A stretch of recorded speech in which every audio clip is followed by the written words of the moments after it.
So I think we should start it off by what the question that you proposed while we were just getting ourselves together. I think that's a very good place to start.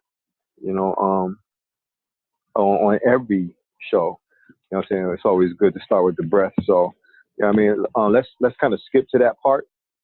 You know what I mean, and kind of go over that, and then we'll go back over some of the things that y'all highlighted in chapter two. You know what I mean?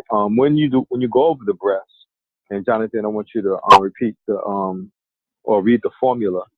But I also want you, while we're doing this, I want you to also, when you're on the out breath, to push out all of the things that um, there's two ways you could do this. You could purge all the things that you don't want out of your system, or you can use it as you're pushing out to manifest. It just depends on which system, you want to work by, because all of it's creative visualization. You know what I'm saying? And so, I think that that would be a great way to start the show. Also, revealing our ancestors. You know what I mean? Acknowledging the ancestors during that time is very important. It helps you tune in. This also is a good time to tap into your ideology of what God is. You know what I'm saying? This system is a universal system. It could be used for any religious platform. You know what I'm saying? You could use this to contemplate on the cross if you're a Christian. This could be used to visualize yourself making salat when you're using your breath rate. Breathing and concentrating on Allah and the 99 elements. So the attributes of Allah. You know what I mean? Because this is your time where you're slowing the breath down, and what you're concentrating on gets tapped into your subconscious. You have nothing else in your mind to compete with what you're burying in your soul. Meditation is about purging and planting. Purging and planting. You know what I'm saying? And also nothingness. The best form of meditation is after you come into what you want, you know what I'm saying, to envision, pushing out what you don't want to envision, then you settle in on the nothingness or the being. You know what I mean? So yeah, let's go over those breath rates right there as we begin. All right.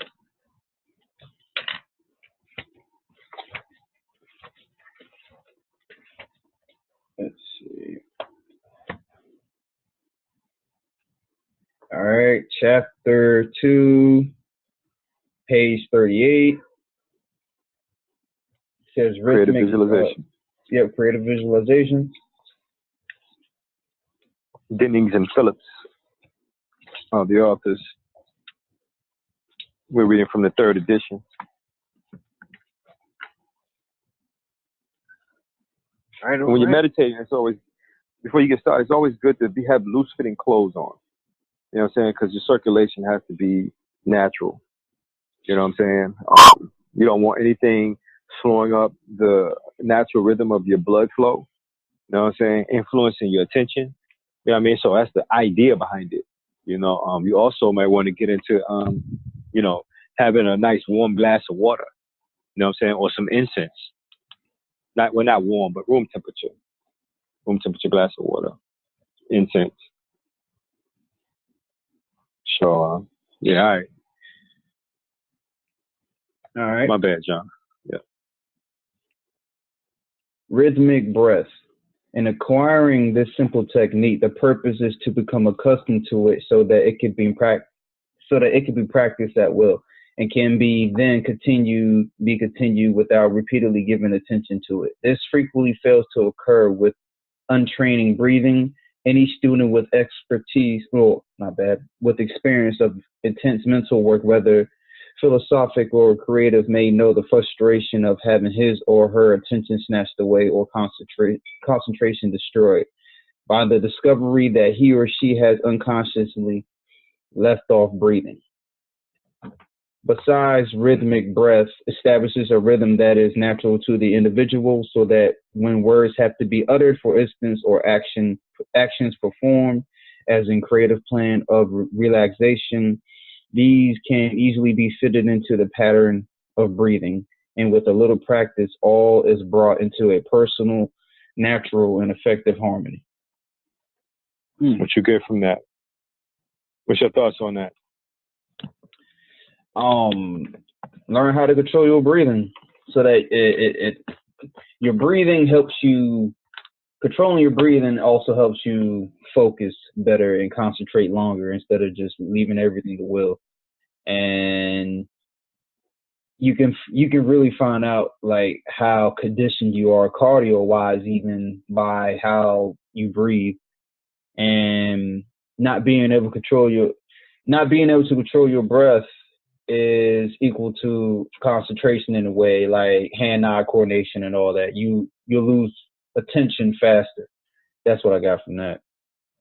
Well, what I got from it is, though breathing is essential, and I'm going over this passage that you just read, and I guess we're also on the subject matter of tension. You know what I'm saying? It's got to be some way. You know, it's our way of life. You know what I'm saying? It's dude, I don't know, man. It seems like it's for tension release. There's like you said, there's a way. You know, you're saying this rhythmic breathing, and I see that on this other page. You know, it has some examples. You know, and so you're saying like unknowingly after you've done this repetitiously, that this becomes something that is your daily life, right? And to the point where you don't know you're doing this, but you're just doing it. You know what I'm saying? Is that correct? Exactly. That's the point you want to get to. Gotcha. That's the point we want to get to. And so, you know, again, I wanted to start it off this time with that practice because, you know, we're moving through the book.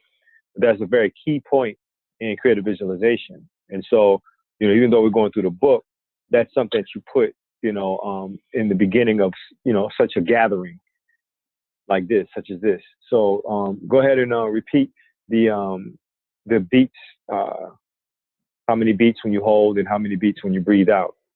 So we can try those three aspects. You know, we'll just try the first one. And then as you increase, we won't spend too much time. The main thing right now is to just purge out, you know what I mean, wherever you are. If you're in your room, you know what I'm saying, you're in a car, it don't matter. The whole purpose is to pull out of the consciousness and into the subconsciousness. And this show requires our undivided attention. And this is what's going to be archived. So we want to make sure when we go back and we listen to the show that we're getting something out of listening to it. You know what I mean? This is timeless. So that one thing is universal are those breaths. So let's start off with by just practicing it first. So everybody on the show, anybody introduce yourself on the show? Who's on the show? We got Jermaine, we got John, we got some other chimes. We want to make sure y'all announce yourself. Who on the call? Tamana. What's up, baby? Mm-hmm. R. Kedar. R. Oh, that's Kedar. Lanisha. We got okay. The teenagers called in. Word up. All right, let's get popping. All right. It says whole lungs full during 2 beats, starting out. Breathe out during 4 beats. Hold lungs empty during 2 beats and breathe in during 4 beats. So those beats, everybody understand what those beats are?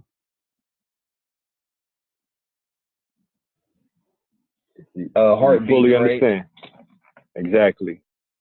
So those who don't know, we're talking about, and sometimes you can't, if you're not accustomed to meditating, you won't be able to feel your own heartbeat. It's something that we got to learn how to pay attention to, that subtle beat. That's the core aspect of returning your consciousness to the natural rhythmic relationship that keeps us physical and pulls us into the spiritual. So let's go ahead and start with those 2 beats. Hold the lungs at 2 beats, and then push your mouth for 4 beats. You can concentrate on what it is that we're getting ready to do during the whole time. You know what I'm saying? When you breathe in knowledge and wisdom, overstand it. You know what I'm saying? When you push it out, breathe out, you know what I'm saying? The manifestation of a successful show, of a successful call. And you can take your time at your own pace. When everybody's ready, the last person say, I'm finished, I'm ready.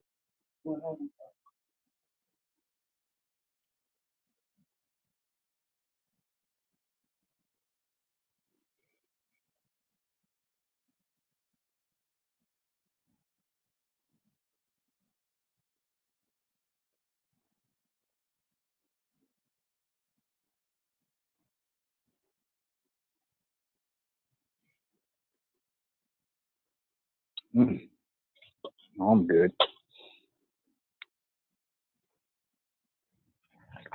Yep, I'm good. I'm there. Me too.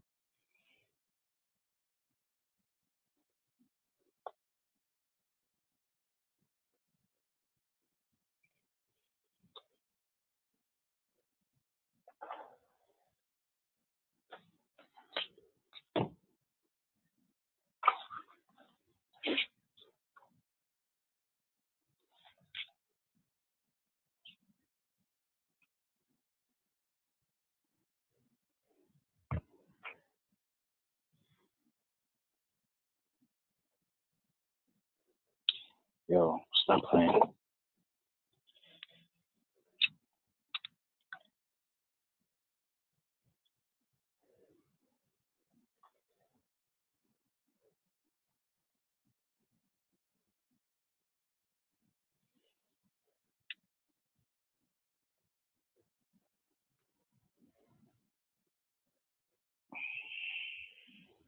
You should be able to hold your beat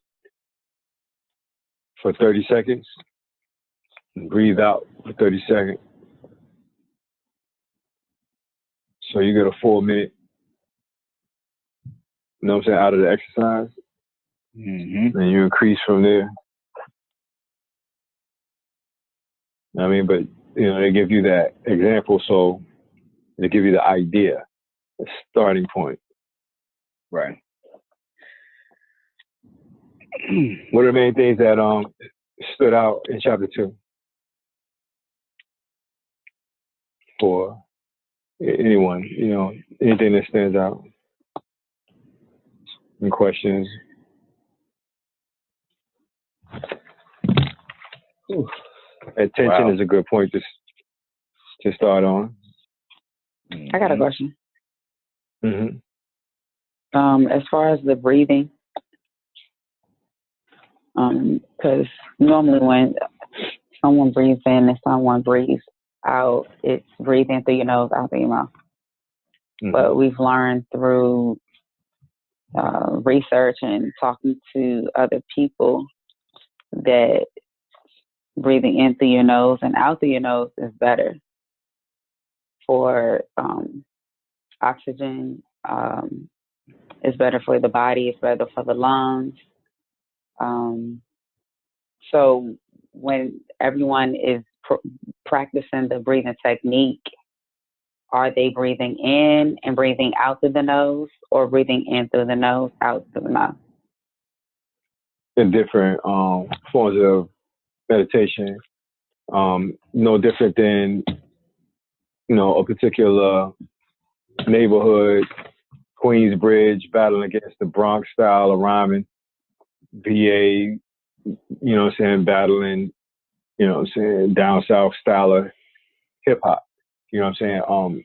It depends on, based on the research that I found, is what type of results you're looking for.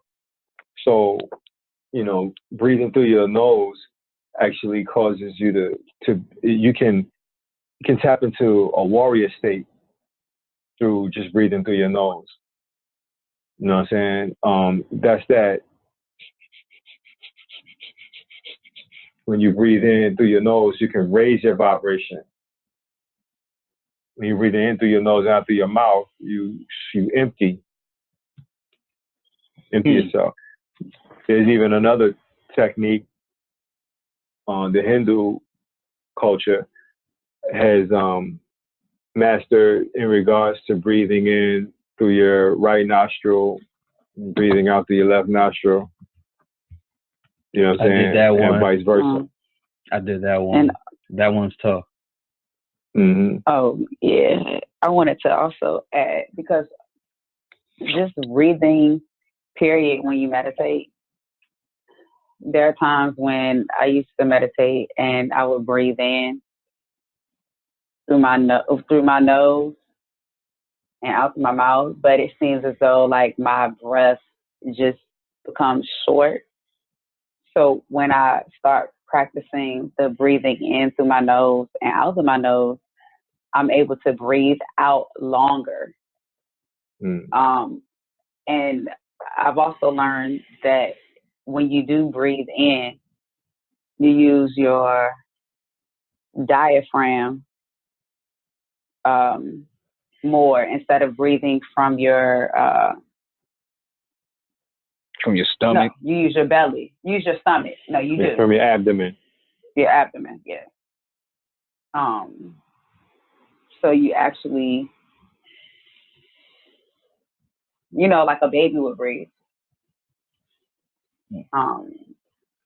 That made a difference. But sometimes I don't necessarily breathe like that, but it made a difference by me breathing in through my nose, out through my nose. I was able to breathe out longer and not feel that type of shortness of breath that I used to feel. I think that's a good exercise that we should, should embark on, like just to see what works for you. You know what I mean? So I think we should master each one of those techniques so you can see which one gives you the best result that you're looking for. And when you write it down and journal it, you'll get an idea of when to use what particular technique. Does that make sense? So anybody's listening, or even people that's listening to it for the first time, I would advise you to get out paper and pencil, you know what I'm saying, and jot down or get a journal. Everybody on this call right now should already be journaling, because this is, you're dealing with how you're traveling through time. We're not, embarking on creative visualization like for fun. You know what I mean? The core aspect is to master this so it becomes first nature, or as they say, second nature. And when you do that, you'll be able to look at the results of how you opt out of the physicality of this and you tune into the spirituality of it. The spirituality is the control panel. You know what I mean? You're actually slowing your breath down to actually park the car. When you meditate, you're parking the incarnation, the vehicle, from constant movement. You know what I'm saying? And the whole thing that's connected to the whole purpose of this is because everything is movement. And so when you're dealing with the movement in your day-to-day affairs, that mental traffic begins to overload the subtle body or overload the senses. That's the whole purpose of slowing your breath down. Once you slow your breath down, you got to slow down your emotional state, or the chatter in your head, or the visions in your mind's eye. All of that is attachment to the physical, and that's what you're purging out of you. So remember, and that's a very crucial point. You know what I'm saying? Because when you do that, you begin to see how you exist on many planes. You just keep the body still, as they say in scriptures, be still and know that I'm God. So you took care of that, check. You know what I'm saying? Then you go into your emotional state, which is when you first got on the phone, it was like, you good? You know what I mean? Because we can pick up that energy. You know what I'm saying? So the whole purpose of a call like this is because it don't matter whatever it is that you experienced before this call, You go through that breathing process effectively, and you're supposed to leave everything you just experienced at the door. This is the sacred realm. And that's for anybody that's listening to the call. You know what I mean? Notice what you were thinking about before you start listening to these instructions, you know what I'm saying, these exercises, and how you took your attention off of whatever it is that you were doing before you got here, and now you're fully invested or becoming more invested in this conversation. Mm-hmm. That's the whole purpose. So keeping the body still is just one aspect. When you go through the diagnostics of each of your chakras, from the root to the sacral, solar to the heart, throat to the pineal to the crown, these are different layers of a reality that we participate in. And when you explain it that way, it makes it less mystical.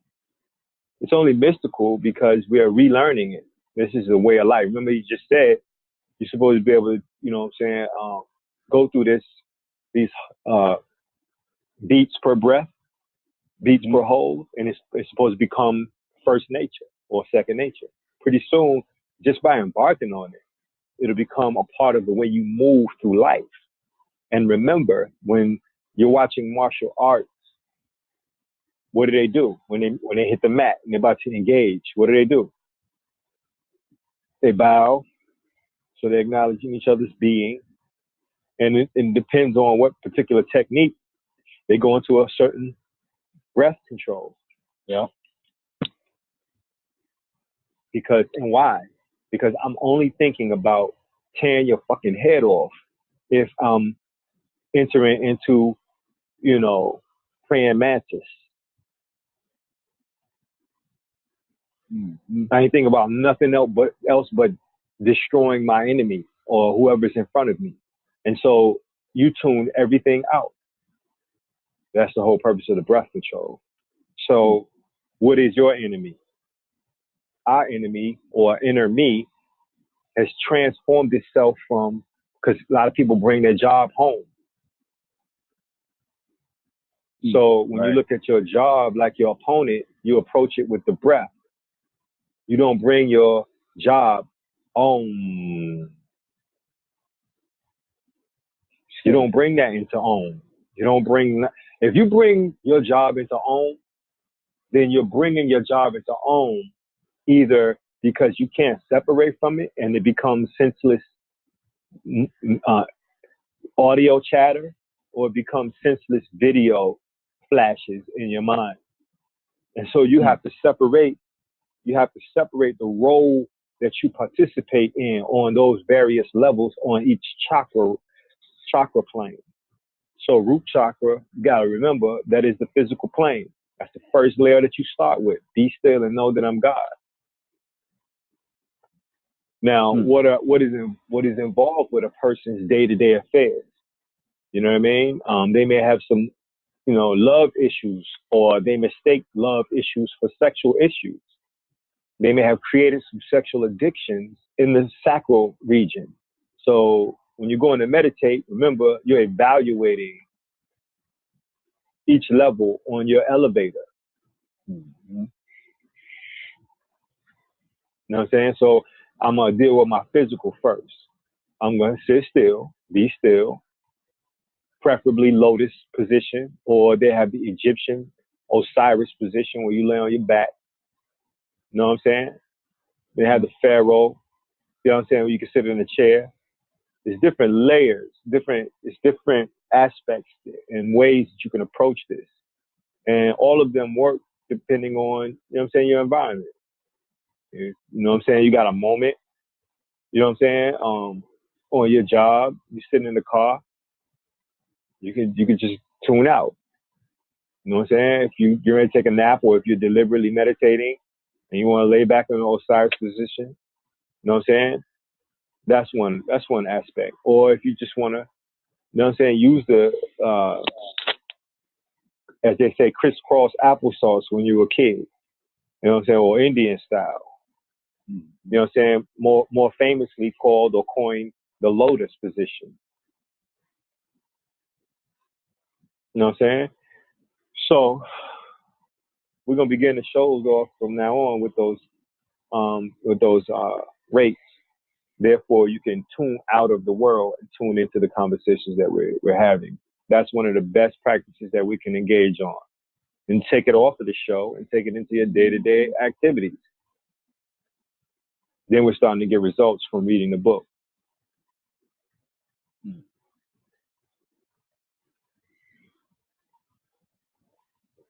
What's your thoughts on that? That's a good practice. Very good practice. Helps you zone in. Because you can just hop on and your mind will be in 20 different other places. And then you'll completely miss what you're hearing. Mm-hmm. Now, remember those planes that we talked about? Remember we talked about martial art where you're standing on a mat and you're going to go up against, an opponent. All right? I miss karate so much. hey, look, it could be on the horizon. You know what I mean? Like, for real, Tai Chi is highly recommended. Tai Chi recommends, yeah, that's a lot of people. Yeah. A lot of, yeah. Tai Chi is that ill joint. You know what I mean? Like, I wouldn't mind seeing Cali. Man, you could be on the Pacific Beach and you might just walk down the boardwalk and you might see a group of elderly people doing Tai Chi. Mm-hmm. You know what I'm saying? You don't see that here. So you got to create, your own exercise. Video always works. You know what I'm saying? Get up in the morning, put a Tai Chi joint on. You know what I'm saying? That's the whole purpose of us meditating and embarking on creative visualization anyway, because a lot of people don't have the time to, wake up in the morning and go through the ritual of a Tai Chi or meditate. You should begin to do that because that is actually transforming your life out of rush mode. You know what I'm saying? You're setting a standard of your life that you won't begin your day until you meditate or do Tai Chi. And the universe is going to begin to answer that for you. You're going to compensate for that. You know what I'm saying? Also, a lot of the things that we're getting ready to do on a business level, it should be able to provide the time because most people are spending time chasing money. Creative visualization is to free you from the bondages of life. Creative visualization is here to release you from bondage. And we start with the physical body because that's what you use on this physical plane. So this physical exertion, exhaustion, the energy that we exert on the physical plane takes a toll on the physical body. So you have to park the physical body for a moment to tune into the emotional body. You know what I'm saying? To turn into the mental plane, to tune into your spirit, to tune into your purpose, your truth. You have to find you buried in each of those aspects. Somebody may have, you may be physically exhausted and you can't meditate because you're just that tired. Because you've been burning a lot of energy, burning a lot of metabolism. Somebody may have said something to you in that daytime and it caused the impact to live with inside your emotional body. Mm-hmm. And you don't even know it. People are just so conditioned from whatever they get out of a day-to-day interaction is what they get. That's what they got from it. Real talk. So you got to clear all of that out. That's the whole purpose of all of it. And these are the beginning stages, the elementary or the kindergarten stages of this, because you can't get to, the high levels of what this is about until we begin at the basic stage of it. And this is at the basic stage, and we're not going to start off on the wrong foot. Right. You know what I'm saying? So I highly advise you now that we're on this chapter is to begin to find your beats per breath. Find your beats per hold.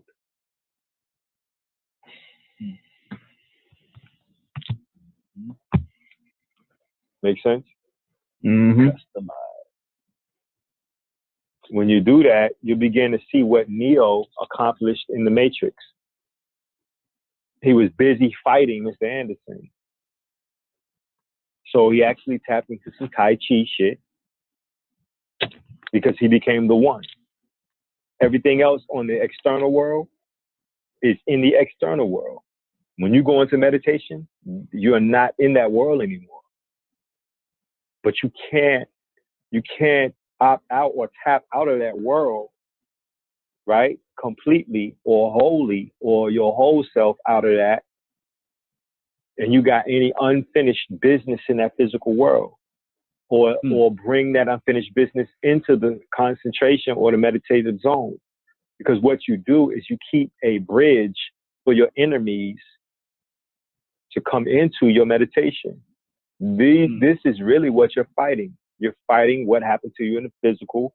You're fighting what happened to you in the sacral. You're fighting what hit you in the solar. You're fighting what hit you in the heart. You're fighting what hit you in the throat. I can't believe they said that. They're fighting what you saw, and all of that pours out in your aura as the crown. Mm-hmm. Yeah. Leave all that on the outside. You know what I'm saying? Learning to control those thoughts are very important. Highly recommended to get effective prayer. And prayer is meditation. It's no different. Actually, meditation is the art of listening. Prayer is the art of talking. Prayer is the art of formulating what I want in my mind. Then after I formulate in my mind what I want, I see it, but then I meditate in it. And that's the last thing that you meditated on. So it's the last thing getting planted, and it takes high priority over anything else. The thing is, you want to trade off the things on your priority list before you go to sleep. That's why they tell you whatever you want to sink into your soul, or what you want to plant into the soil, right? Soul, soil. A seed gets planted into the soil, and seeds are also representation of purpose and intention. So before you go to sleep at night, it'd be highly advisable to read creative visualization. Don't matter if you fall asleep. The best thing to do to fall asleep in is what you're learning, what you're mastering. Mm-hmm. Because you're planting it into your soul. You know what I'm saying? That's the last thing that you thought about before you went to bed deliberately, not fell asleep from exhaustion, because that's the last thing you planted. And so you're going to animate that or reanimate that, because the alarm clock's going to jump the fuck off, and now you're back into that role.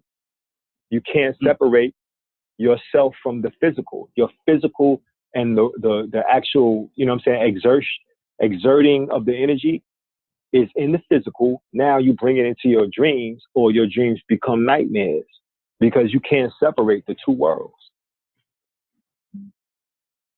You have to deliberately stand against those things that you want to change, and make the change by bringing it into your meditation. This is effective meditation. I'm not interested in anybody being on this call, just for entertaining each other. You know what I'm saying? You should be getting results from this, especially now that we're getting into exercises. Look how far we've come so far. I mean, Jonathan, you already know. And Tremaine, you know what I'm saying? Yo, you know what I'm saying? How you feel about the progress so far?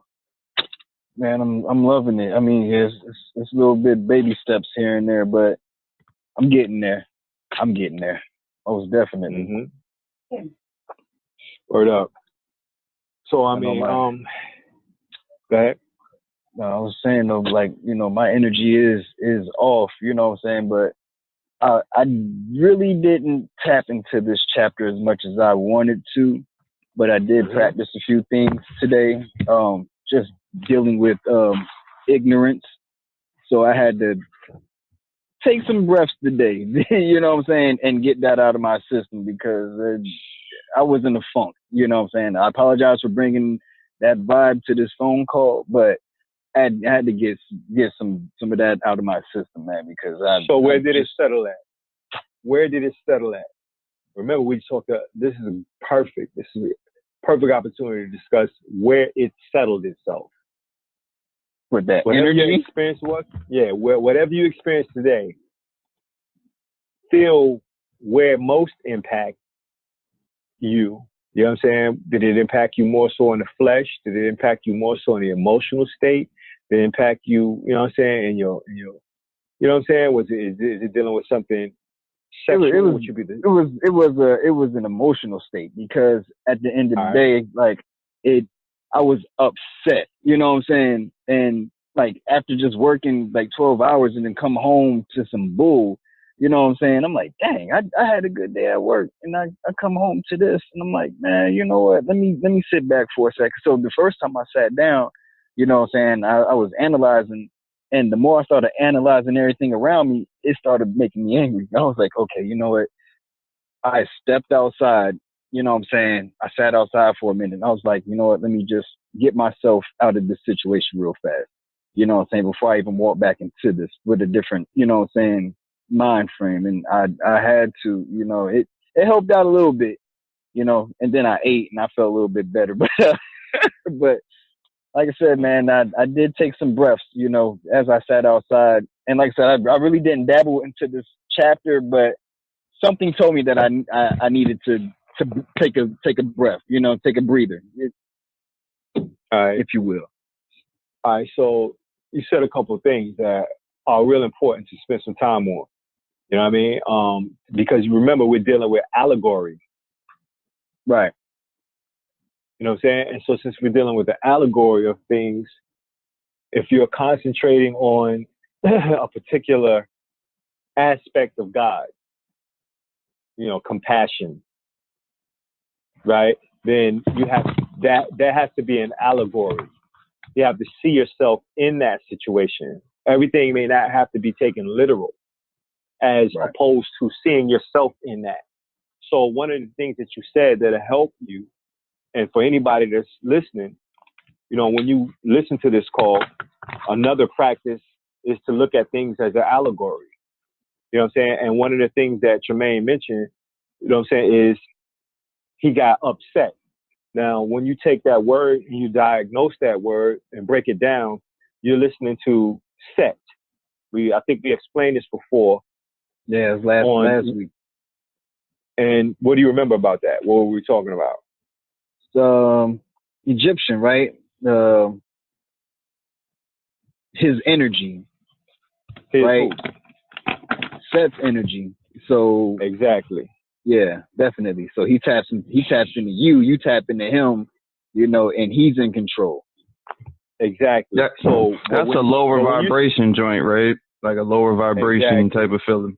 Spirit. Exactly. And if you know the mythology of Set, what did he do?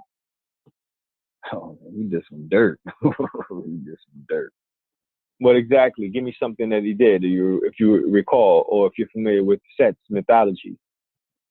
Anybody that's listening, if you have a moment, you know what I'm saying, a very good book is Ancient Deities Dictionary. I think it's Encyclopedia of Ancient Deities. You know what I'm saying? Very good book to study some of these gods and goddesses and what they did. But this is really a book of psychology, you know what I'm saying, as opposed to just a book on gods and goddesses, which would be considered taboo to some people. You know what I'm saying? Idol worship. Nah, this is a book of psychology and a book of allegories, because there's nothing new under the sun. You know what I mean? Each of these gods and goddesses left their mark or footprint in the sand and did something great, whether it was positive or negative. They got their name etched over time. And so now you see yourself, you have to study them in regards to how they interacted with each other, and then use it as an allegory to see how you're in a Job situation. You know what I'm saying? Job and Job, torment, you know what I mean? Or Set, since we're talking about Set. Then one of the aspects of Set is he fought Horus. Right. He fought Horus, and then what did he do?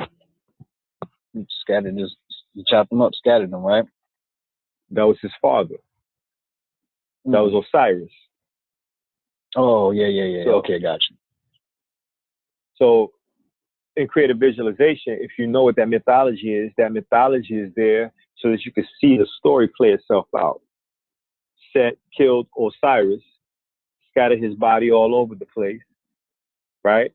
Isis came and healed him, and actually through necromancy, and we'll get into necromancy and all that other stuff, what that means later on. because that's an aspect of tapping into that other world. You know what I'm saying? She actually, took his semen into her. You know what I'm saying? And he became himself through her. So his wife now became his mother, which is the essence. The essence of the semen carries the thought. So as we're talking about it right now, this story is going to plant itself somewhere in your subconscious. Now, whether you use it in your day-to-day affairs is totally up to you. It could be left, you know what I'm saying, on these archives. You never return back to it, but it'll be on the archives. It'll be in a realm recorded to be proven. You understand what I'm saying? If you leave it there and you don't take it into yourself, then it just exists in that realm. So semen has a realm. Semen has a realm. It has a purpose. Semen is electrically charged. Remember, the first two letters of electricity is EL. First two letters of elevator is EL. Prince told you, are we going to let the elevator take us down? Oh, no, let's go crazy. He's talking about Kundalini energy. You know what I'm saying? Which deems God.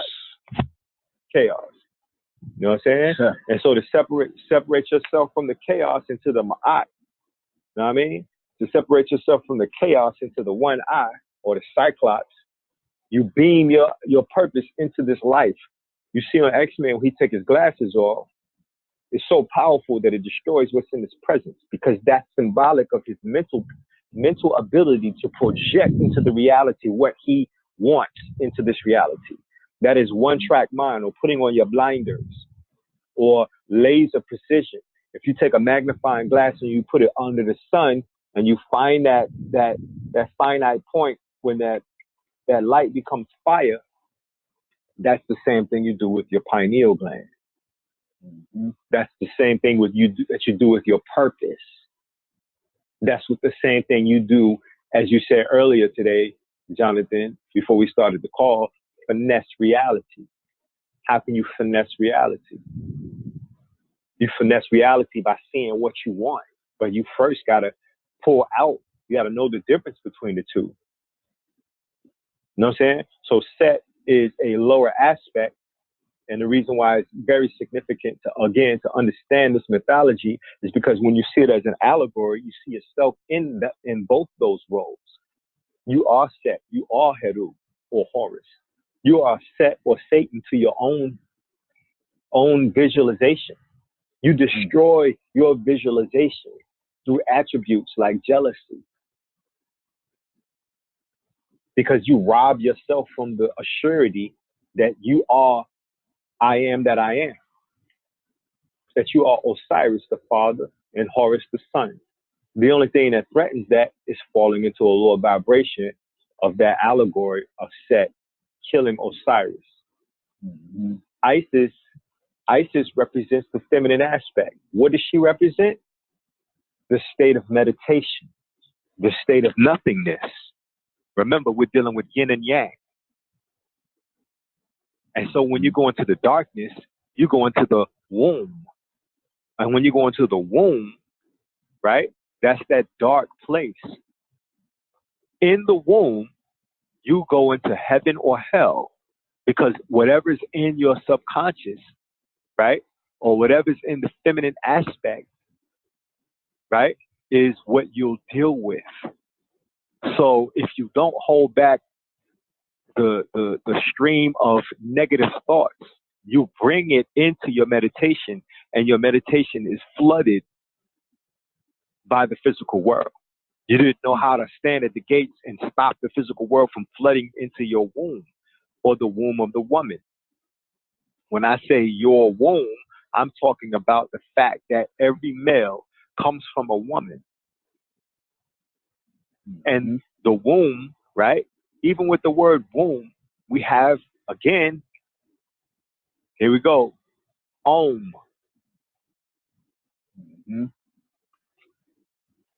Now they say from the womb to the tomb, because Om is free will. It's non-biased, right? It's non-biased. That free will is what's in your wallet, what's in your subconscious. What is your idea of heaven? One man's heaven is another person's hell. So in this aspect, dealing on a common level, this allegory of Satan is nothing but Set, which is your lower self. And that's the physical realm. So when we say, what's the matter? We're saying just that. Whatever you're concerned about has to be something that you experience in the physical world, in the world of matter, the material realm. So that interaction impacts each of the other chakras on the elevator. And remember, the elevator is symbolic of the Kundalini energy of rising up your spinal column to tap into each one of the other chakras or each one of the other realms or one of the other aspects of life that you deal on. So where Tai Chi comes in is actually Tai Chi with your mind. You have to Tai Chi with your mind.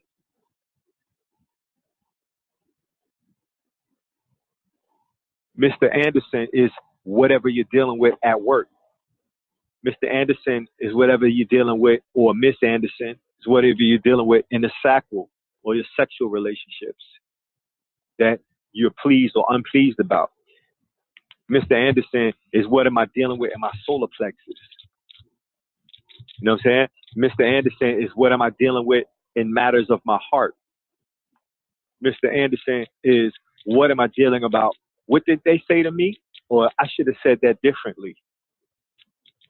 Mr. Anderson is I didn't like what I saw today.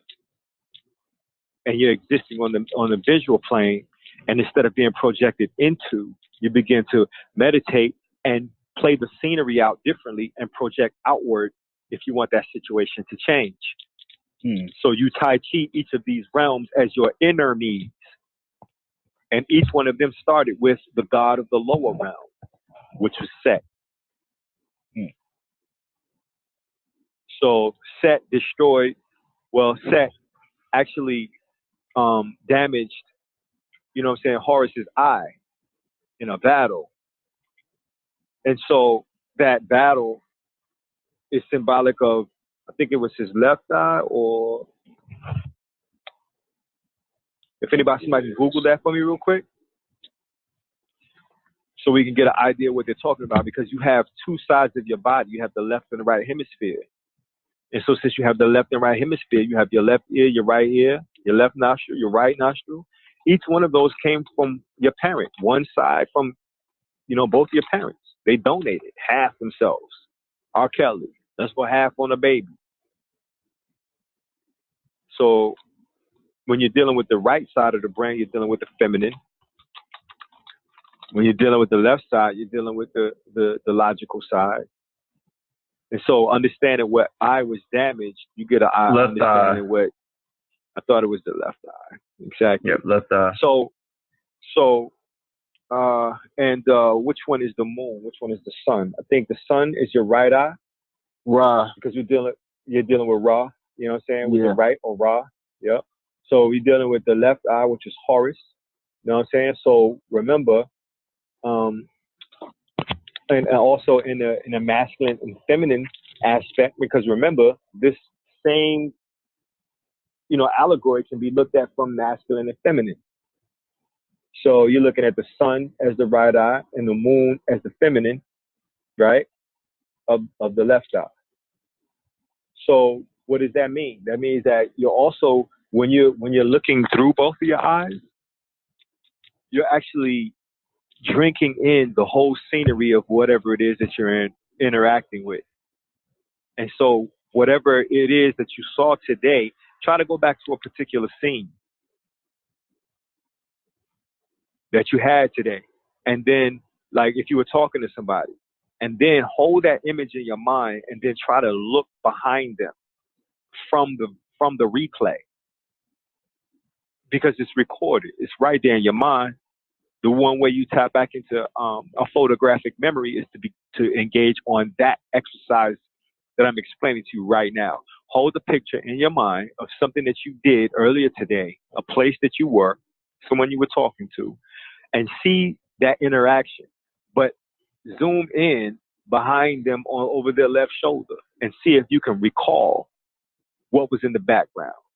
One way that you begin to exercise that subconscious and conscious focusing or aperture, like on a camera, is to recall a time where you were talking to somebody and you saw a ball approaching the both of you and about to hit them in the head. You say, "Yo, look out! It's a ball coming." How'd you know? Because your right eye, I believe, is focused on what I'm looking at right now, and while your left eye is focusing on what's going on in the background. Because you have your subconscious and conscious minds connected. Your retina has nerve endings leading from the back of the eye socket into different hemispheres of the brain. And so those hemispheres are no different than wires that go to the frontal lobe, the cerebral cortex, the medulla oblongata, the pineal, the pituitary, the hypothalamus. And each one of those realms within the brain tap into different aspects of how you interact with the world and how you drink in the whole experience. So meditating and learning these aspects will help you understand what goes on in a day-to-day activity. That's the whole purpose of identifying where something hits you in the various states. Does something hit you physically? Did somebody do something to you that impacted you physically? Did somebody do something to you that impacted you sexually? Did somebody do something to you that impacted you, you know what I'm saying, in your courage? You know what I'm saying? Did somebody do something to you that hit you in your emotional state of your heart? Did somebody do something, they say something to you and it lives in the voice chakra? Or you didn't speak up? Did somebody show you a scene that you wish to get out of your head? Or you wish you could do that or see that situation play itself out differently? That's the whole purpose of understanding what particular attributes live in each of those particular realms. So you said it hit you in your emotional state. That's not, now you begin at that state. How did it hit you in your emotional state is the next question. How did it hit you? What materialized or what morphed or evolved from that bad seed in your emotional interaction? What was it? Go back to the core, retrace that thought in creative visualization. Remember, that's what you're doing. This is Tai Chi right now. Even though we're talking about it, I'm sure that we're being effective enough that you can follow the direction of where to focus your attention, because we're retracing the moments back in time so that you can see what exactly occurred from when you came home from work. You had a peaceful drive and you had a good day or whatever, and then something happened at home. What was that? You can't go to bed with that on your mind. If you go to bed with that on your mind, you recreate it again in time. That's where you stand at the gates of that. Mm-hmm. You have to identify if you want your home to be your heaven. Otherwise, you're just allowing everything and anything to just go on without protesting it, contesting it. You know what I'm saying? Mm-hmm. Discussing it as a God, as above, so below. Your home has to be the place where you separate the world. One of the best things you can do is to implement a new practice like take your shoes off. When you take your shoes off, you automatically don't bring the dirt from the outside into your home.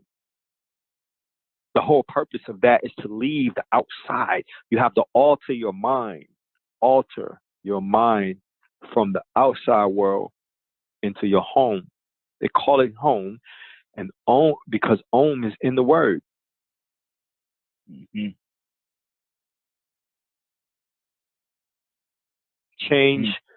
Change what happens to you when you cross the threshold. Rededicate your home to a place of leaving the outside world there, and that should be a place where mental engagement, respect beyond the superficial lives, honoring each other's being, no matter how difficult the situation or whatever situations you got going on right now. Don't matter. You know what I'm saying? It stays outside the door so you can think outside the box. Mm-hmm. You switch over from physical into spiritual. And one best practice of that is to take your shoes off, which is symbolic of leaving the baggage at the door, leaving the rest of the situations out. If your home has not become your own or your subconscious or a beautiful rendition of how you see thy kingdom come, thy will be done on earth as it is in heaven, down to the furniture that you chose in your home, it should make you feel accomplished. It should make you feel at peace. But remember, a home is not complete without the feminine representation. So it's not just thy kingdom come, that will be done. It should be thy kingdom and thy queendom come, that will be done. Actually, for real, when you're going home, you're actually tapping into the feminine energy. The house actually represents the womb because you're protecting yourself from the elements on the outside. And the best thing we did, and Lanisha and I, when we began to embark on this journey, was to transform the home. You can study feng shui. Feng shui will show you the actual chi to keep a free flowing energy, like things that shouldn't block your pathway. They vex your mind. Mm-hmm. Everything is mind, and creative visualization is where you begin. You know what I mean? To actually acknowledge the I amness and the state of existence that we live on. Or the potential, actually, of where we can live from. Otherwise, again, we're on the phone just sounding deep for deep's sake. There's a lot that we just, you know what I'm saying? And that's not the goal. We covered a lot just now. You know what I'm saying? And so it's packed with so much information that you got to rewind that. You know what I'm saying? One of the best things to do is to get a piece of paper and pencil in your journal and to look at the timeline of where something was said on this call. You know what I'm saying? So you can go back to it. You can write it down in your journal. You can jot it down and say, okay, let's go back here. What did he say here? Or what was discussed here? Mm-hmm. You know what I'm saying? If you want to rewind it back to the point where Jonathan was talking about the beats per, you know what I'm saying, breath, the beats per hold, you can jot that down and become a serious student to this. Right. So, yeah, like Lanisha, if you don't mind, like explain some of the things that we talked about, or like the things that we've done in regards to transforming our inner sanctum, you know what I'm saying, into that place that was separate from the outside world, so we can make that altar from the physical into the subconscious. You mean as far as your inner dwelling and stuff? So what's really important is to, like you mentioned, to remove your shoes, because if you think about it, which a lot of people don't even think about it, when you walk inside the house, you just walk in and then you have your shoes on. I mean, anything that you stepped on, and imagine going throughout your day, everything that you walk through, parking lots, puddles, just grocery stores, like Walmart. You understand what I'm saying? Like, you don't want to say. Mm-hmm. Walmart alone, you should be scared of. So, you know what I'm saying? It's crazy. But that it keeps you at a mindset of, respecting your dwelling. And another thing is incorporating, like he said, like an altar. If you have enough space to create a altar room, or, it doesn't have to be a full room, but like a nice little area, like a corner, or, like a wall, or, something like that, or transforming your den space into something of a more peaceful sanctuary, instead of just being, you got a TV and you chill. You can have a little area where it's dedicated to that, and just make it peaceful by little things that reminds you of being at center or being at one with yourself. And can you mute the phone, John? Can you mute? Which phone? Mute the call because I can hear some background noise. I want to make sure when people go back and re-listen to this that they can hear exactly what she's explaining. Oh, you mean? Oh, everybody mute the call. Okay. All right, cool. Go ahead. Yeah, that sounds good. So just buying things that actually make you remind yourself of what your journey is. It could be little sayings. You can put little sayings on the wall. Another place that we've been through, but I'm not saying it's just to go there, but at home, they got like little cute little sayings you can buy, or you don't necessarily have to go to a particular, store. They have them all over the place. You can be at, anywhere, Target, at home, Family Dollar. They even sell little sayings and stuff. But start just decorating your space to where it fits you. I was saying, Jonathan, like I guess you can mute the call because there's some disturbance as I'm listening. I think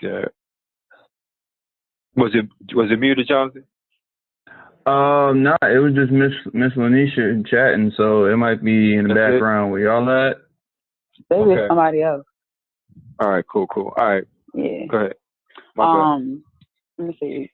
Another thing is in the evening time when you know that you want to chill or meditate, put your phone on do not disturb. Put your phone on do not disturb, airplane mode. I mean, if you're expecting a call or I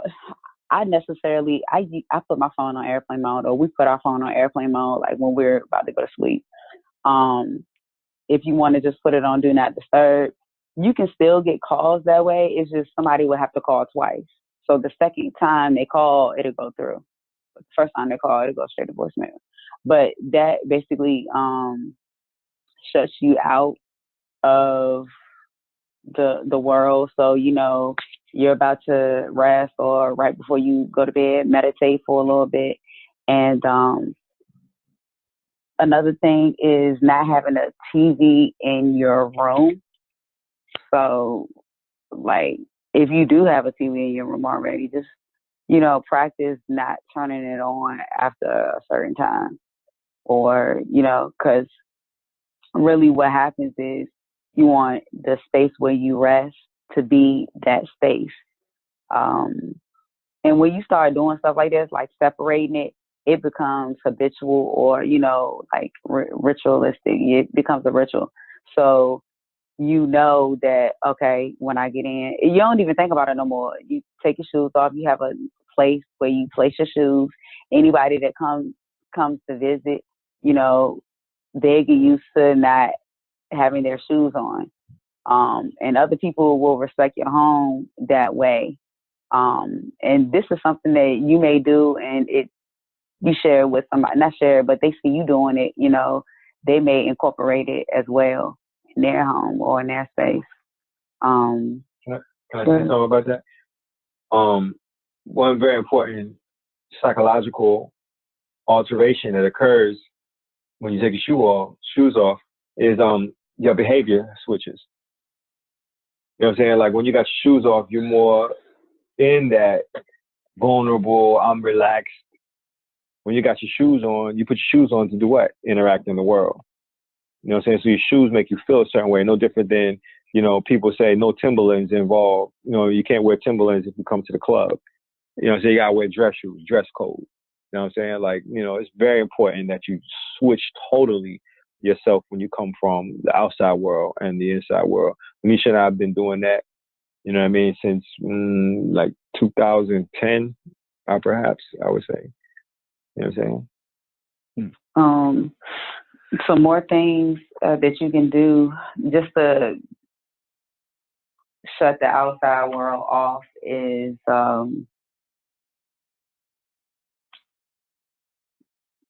well, this really ain't got nothing to do with shutting the outside world, but you know, senses are real important, you know, smells and things like that. So buying things like different candles or essential oils, like a diffuser or something like that. And say, for instance, if you had like lemon or something, it'll help calm you, you know, focus, things like that. So you want to create your space how you want it. That's totally different from the outside world. So smells are important, you know, staging your space just to remove any type of energy. Like when you come home, you should want to sage just to get whatever energy you got on you off of you, just to clean your space. That's a good practice. You know, I can't think of nothing else right now. Well, all of that is to help you cut back on tension, which takes us to the first part. Was that study point that they were talking about in chapter 2? And Tremaine, you mentioned that when you got on the call about tension. What else did y'all pick up in chapter 2? So to make sure we're clear that tension, you know what I'm saying, is dealing with any form of tension. I'm talking about, you know, something that's actually exhausting your particular energy that you're dealing with. So if something exhausting you physically, something exhausting that's tension. If something exhausting you sexually, it's tension. If something exhausting you in your solar plexus, that's tension. From the heart, the throat, the pineal, all the way to the crown. Anything that you're dealing with in those particular areas or those particular realms is considered tension. So and you're would supposed tension would tension be considered negative energy, more or less? Well, I'm glad you said that. Meet your call. I'm glad you said that because see, all right, I think the word negative got a bad rap. No different than the word nigger is nagas. Nigger is or negative is black. So Right.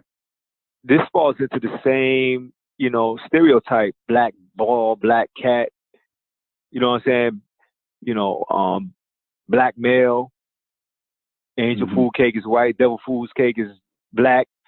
So when we say negative, they had to reverse everything. They had to make you afraid of the dark. So I wouldn't necessarily say that tension is negative in the aspect of what real negativity is or true negative. Remember, the negative space is where you develop your film, your dark room. Now, what type of film are you developing?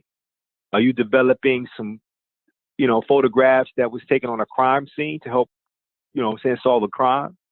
Are you developing film in your dark room, you know what I'm saying, from a beautiful wedding or, you know, birthday or something like that? See, the whole purpose of going into your meditation is to go into the dark room, which is the true negative. True negativity has nothing to do with, you know what I'm saying, an event. Right. That's a misnomer. Go ahead, a bad experience. Right. Yeah, that was about to say. Yeah. So let's remove that out of our whole vocabulary. Because as God, we understand that negative space is prime real estate to create, you know what I'm saying, the real of what you want when you hold intention, when you hold the light, when you hold the photograph in your mind that you want to develop out of the darkness. Right. So now negativity doesn't have anything to do with tension in its true form of the word. But for the general consensus of how the word is used, you know what I'm saying, negativity or tension would be considered negativity. But again, I only mention that for the general consensus of how that word is misused. Right. You know what I'm saying? So, you know, tension is just that, tension. It doesn't even need to be associated with negative because it has no relationship with it. And that's the type of work that we need to clear up in our consciousness so you get on with the real aspect of how effective creative visualization, you know what I'm saying, can be in your life. And even though that sounds like something very small, correcting the misnomer, that's a huge psychological release. That's tension within itself. Mm-hmm. Thinking that tension is negativity is tension. Okay. Does that make sense? Yeah. Word. It does. Yeah. Thank you for the breakdown. So, I appreciate that. Yeah, because that shit ain't got nothing to do with it. Mm-hmm. You know what I'm saying? Tension is anything that's stopping you from being in your true state. In that sacred space. Mm-hmm. You know what I mean? So you what else you get from chapter 2 though, huh? Me, like I said, I didn't really dabble into chapter 2 as much as I should have. You know, like I said, I only got as far as the tension part. You know, and like I said, it is what it is. It should be nothing more than just that. You know, and the beginning part is. Oh, my bad. No, come on. Yeah, go ahead. It's like the beginning part like talks about tension, and the later half and the bulk of that chapter gives you several different techniques to relieve tension. That's what I got from that chapter. Like that chapter is a less talk, more action type of chapter. Exactly. So let's go over some of those practices or some of those points.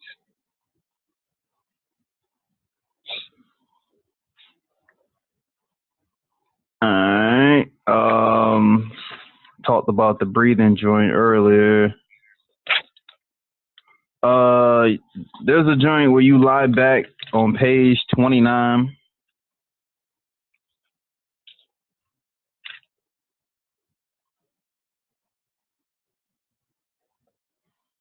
All right, y'all there? Mm-hmm.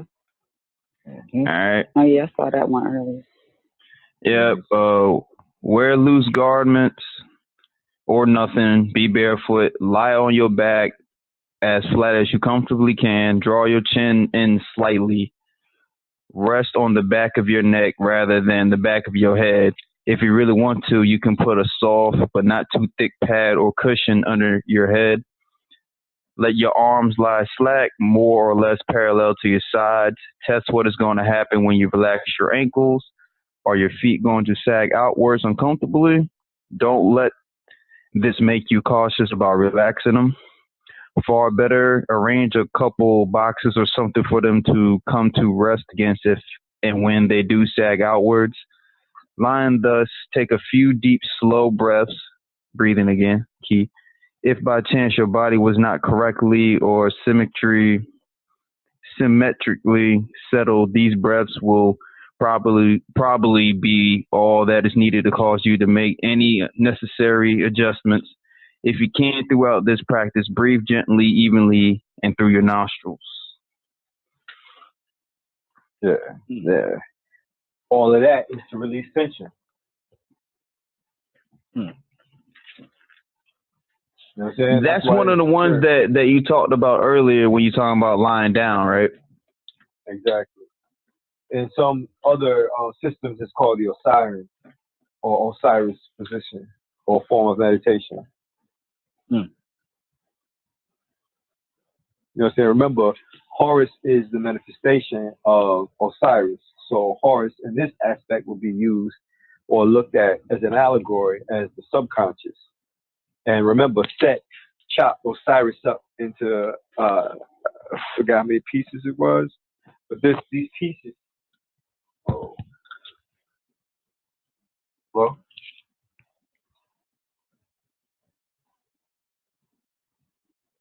Hello, what was that? Oh, I say, yeah, we all here.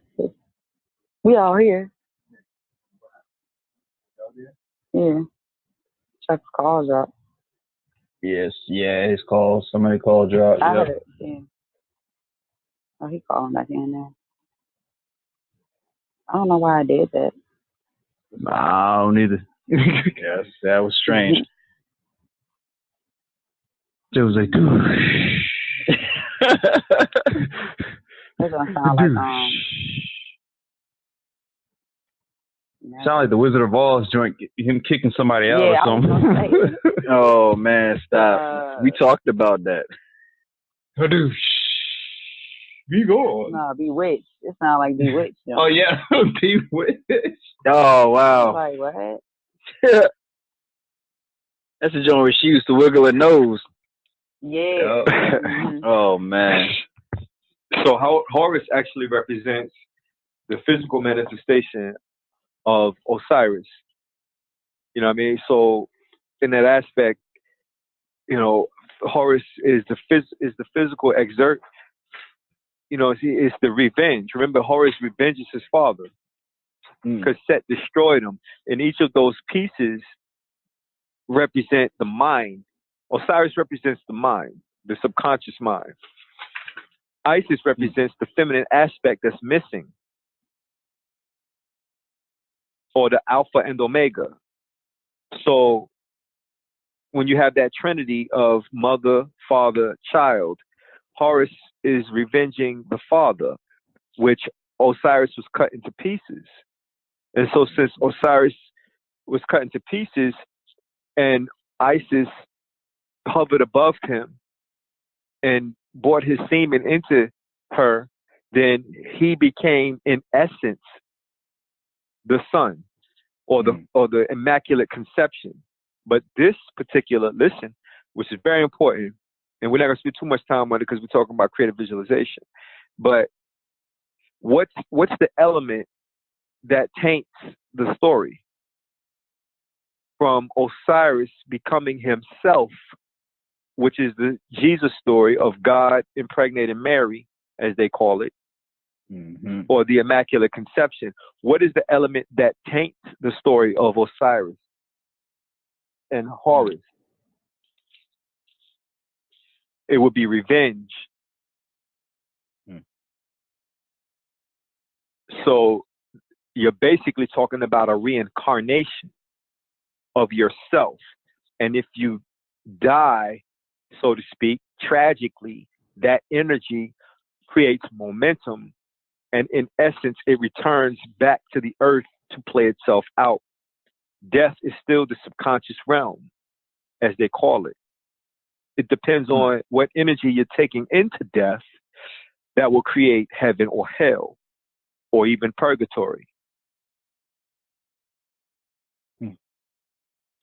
So what's one of the aspects of avoiding purgatory? It would be choosing a particular religious system. So therefore, your consciousness is directed to that particular reality. Creative visualization is where we begin to tap into the nothingness from the something, from the physical world, from the logical world, from the world where things have to be made manifest so that you can evaluate it to be pleased with or unsettled with. You understand what I'm saying? So creative visualization is actually your gateway to go to heaven or hell. Creative visualization tells you that none of this is real, and all of it is real. None of this is real in regards to the fact that you can change it.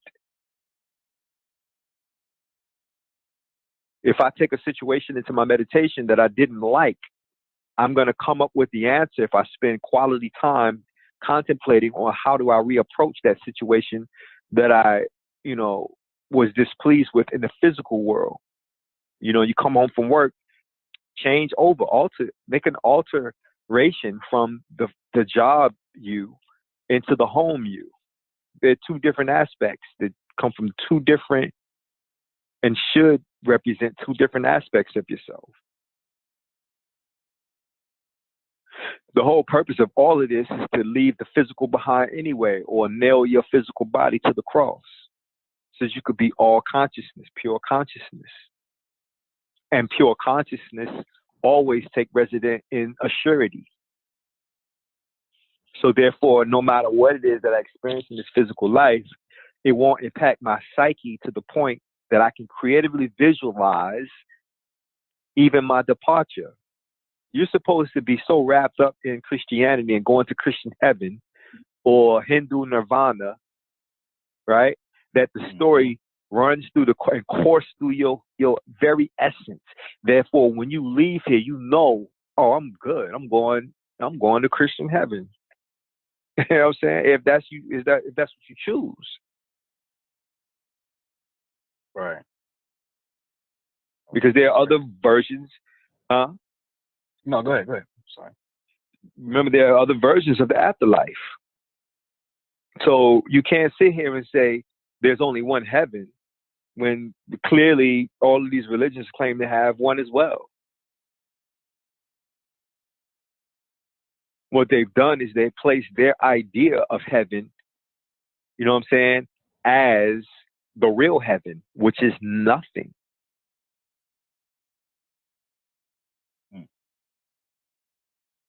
Depending on how thorough we move through, you know, get your shit together, greater non-denominational, fellowship, research, development, couch by the lake, Power Ranger, fellowship, Jedi Academy. Jedi. Yo, you know, man. I seen that Power Ranger, Jedi Academy, Jurassic Park. I was like, yo, Jonathan went way out on the first one. Yeah, he did. We're gonna need the next one on Tremaine. You know what I'm saying? You gotta come up with something more elaborate than that one right there. That was a little wild. You know what I'm saying? So this episode we're gonna leave it up to Tremaine to name that joint. Remember, you gotta start off with get your shit together, greater non-denominational, yada yada yada. You know what I'm saying? You know what I'm saying? It's on you. So you gotta come up with that and get that to Jonathan so he can submit that.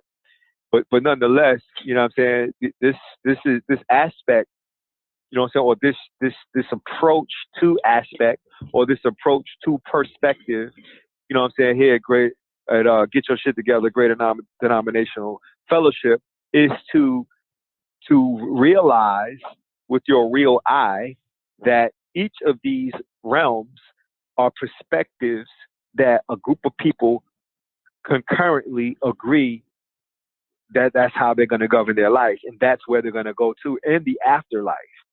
If you want to go to a heaven where there's streets paved with gold, you know what I'm saying, and you find value in that, then you do so. Who's judging? If you want to go to, you know what I'm saying, Muslim heaven where you get black-eyed maidens, you know what I'm saying, every man has, you know, I forgot how many black-eyed maidens, then you go to that heaven. You know what I'm saying? Or you go to Nirvana. You know what I'm saying? And then you got all of the gods, you know what I'm saying? The Krishna and Vishnu and, you know what I'm saying? Lakshmi, Parvati, you got all of them there. You see what I'm saying? So, but you also have to realize how old are these religions? And if they have an age, then where's their origin? Where did they spin off from?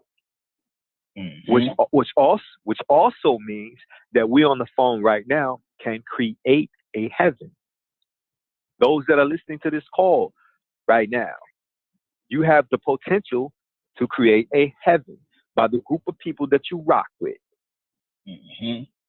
Remember, heavens are experienced as above, so below. As above, so below. Or at least in a lot of these religions, it's on earth as it is in heaven. Now, it's not to take away that there are beings that live in certain pockets of reality or certain aspects of the rainbow.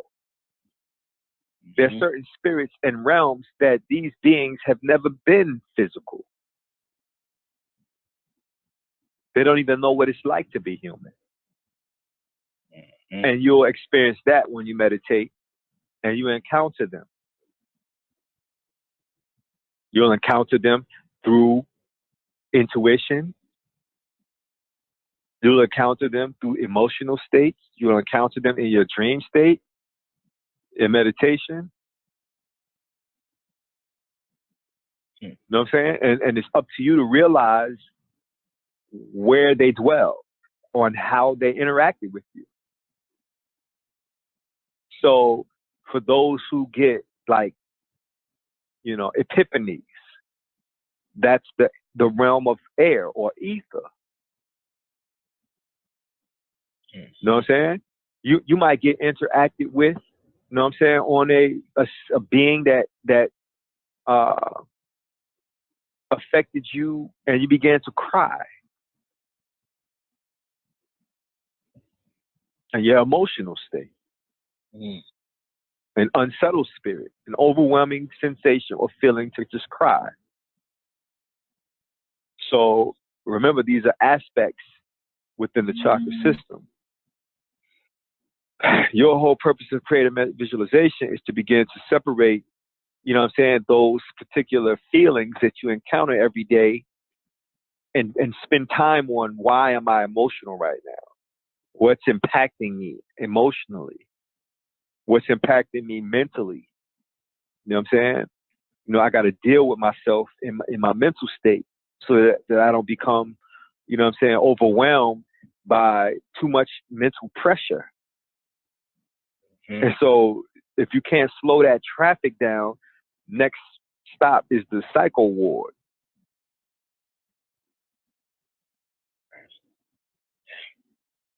Because when you get those mental flashes, it exerts adrenaline.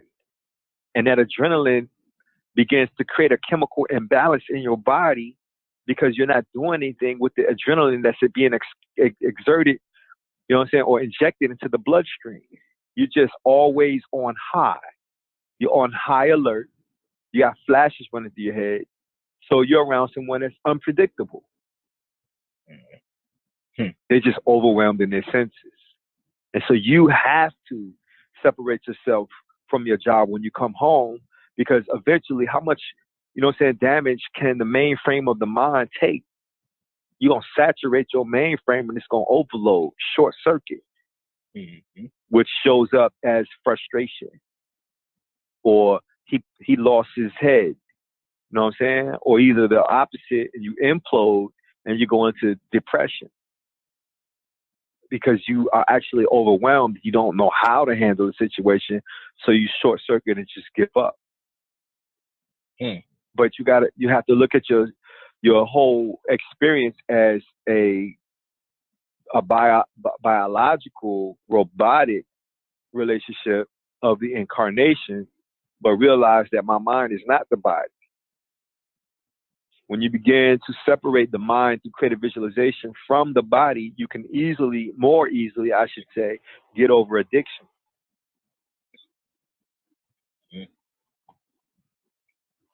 Mind over matter. So, mind over matter. So how is all of this that we discussed so far effective if you don't at least begin to realize that we're pure conscious energy? I don't see none of y'all right now, although we could go into different states and see you in your room. That's possible. Remote viewing. You know what I'm saying? And so, you know, what's in your wallet? What God do you worship, as they say, worship? You know what I'm saying? What God do you interact with? Remember, the God of the Bible said, I'm a jealous God, or thou shalt have no other gods before me. Now, I'm not attacking Christianity, and anybody that's on this call listening to this, my disclaimer is, do your research and study well. Show thyself approved, even in your own book, because none of us should be able to go inside your own book, or our own book for that matter, and make more sense out of Christianity than your pastor. Because if that's the case, then your pastor is misleading you, and should step down and stop fronting like King of the Hill and yield to a greater truth.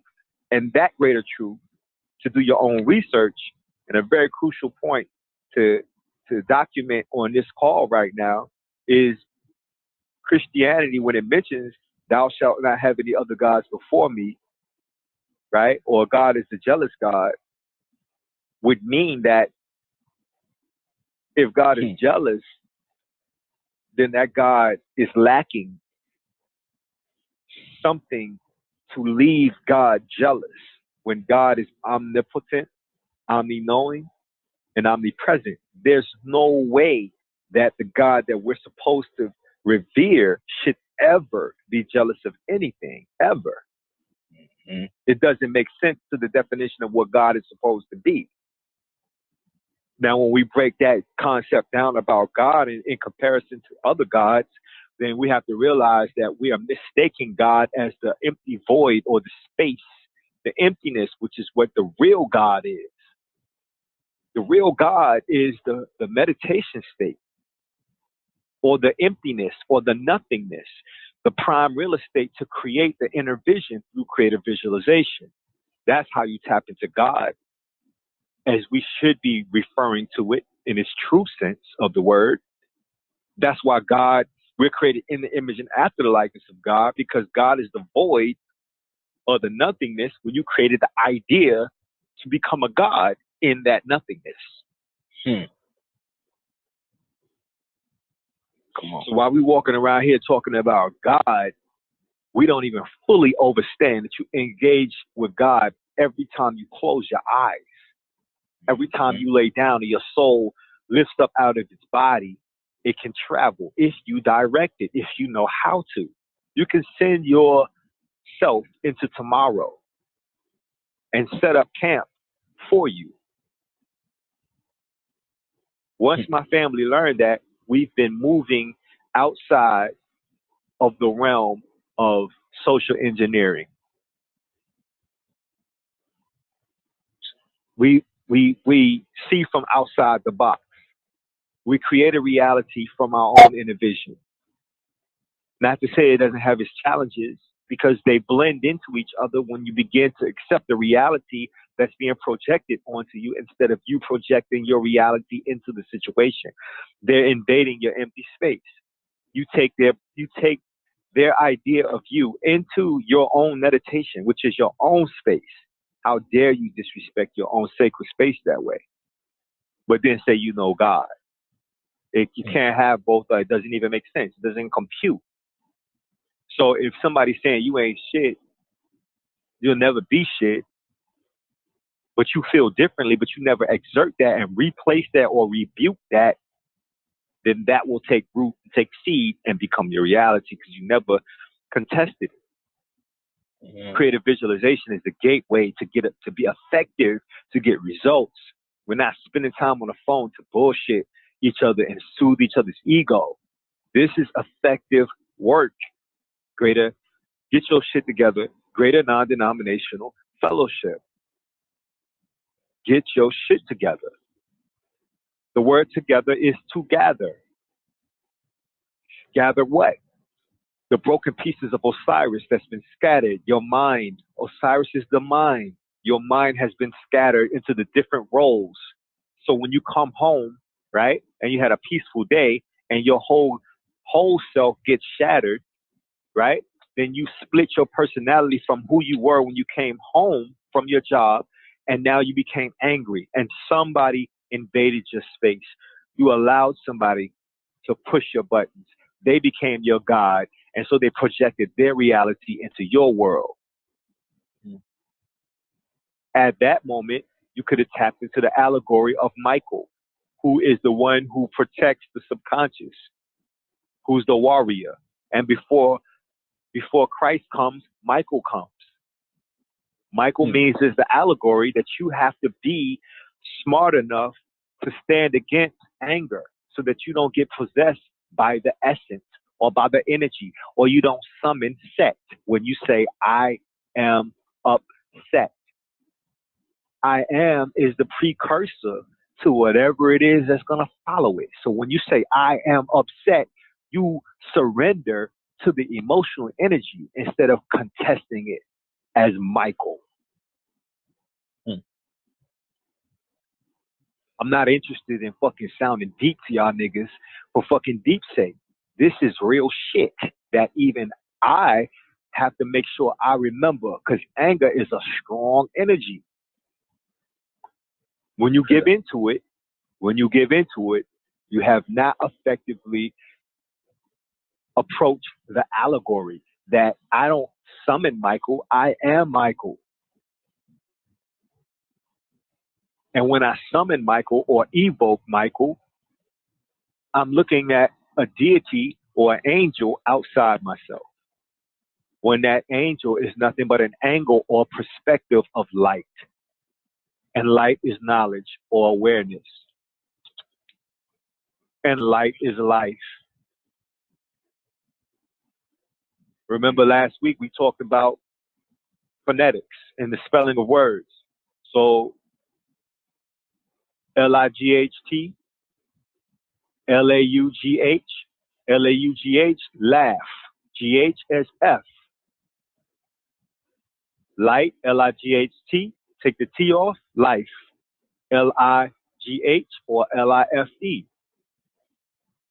So all of this is allegorical. And they did this to scatter your mind because they, when I say they, I'm talking about educational systems, political systems, and arenas. You understand what I'm saying? Who explain to you stories from the Bible and parables from one aspect that benefits their society. As long as you don't know that these are allegories, you'll always look at it outside of yourself. You'll never find the answer because you don't know how to go inside yourself. You have to go inside yourself. You have to be the darkness and you have to be the light. You have to go into the nothingness to come out or summon to something. So again, we drop this stuff here, and I trust that we're speaking about it in an effective formula that you can bring into your best practices when you meditate, starting with the breath, the beats per hold and the beats per breath. When you do that and begin to start at that square point and separate yourself from the physical, then you have a precursor or stage to begin to do your work. You have the keys to your soul that you can tap out of the physical world and tap into the creative realm. This is effective creative visualization. Let's have some discussions about everything that we discussed. I don't think anybody took notes tonight. You should have, but you know what I mean? In order at this stage, we start getting into practices like breath, you should be taking notes. And if you haven't taken notes, I advise you this week, for this week's homework, is to, while you're listening or while you're reading chapter 3, as you move into chapter 3, find the time to listen to this call again and bring up points about this call so we can have another exposure to it. Remember, you should be highlighting in your book. You should read it, one exposure. You should underline it with a pen, second exposure. You should also highlight it with a highlighter, third exposure. You understand what I'm saying? Mm-hmm. You should write in your margin, in your book, your evolved thoughts from the sentence that you read, in order for your thoughts to evolve and grow from what you just read. Even in that moment, you're exercising your God element or your goddess element. We're interested in getting effects out of these phone calls. And the best way to do it is to take advantage of the moment. And remember, in the word moment, you have momentum. Mom as the feminine, men as the masculine, and om. So seize all of those moments so that you can get the most out of each of these moments. All your moments should be involving you being fully present. Your whole self should be listening right now. Your whole self should be involved right now. You should be writing notes down. When you're talking to someone, you should have their whole attention. When someone's speaking to you, you should give them your whole attention. You understand that? As we move forward, we're going to look back at these calls when we begin to architect our best version of ourselves. We can create our own heaven. And the only way people can get into that heaven is to go through the alchemy that they got to go through and they must go through in each of their chakra states. You can't get to where we're going to reside when we finish this physical world if you have not walked a mile in our shoes. So as you can hear, the calls are becoming more intense, more focused, because we're getting into some practices now. Yes. strap your boots up, nigga.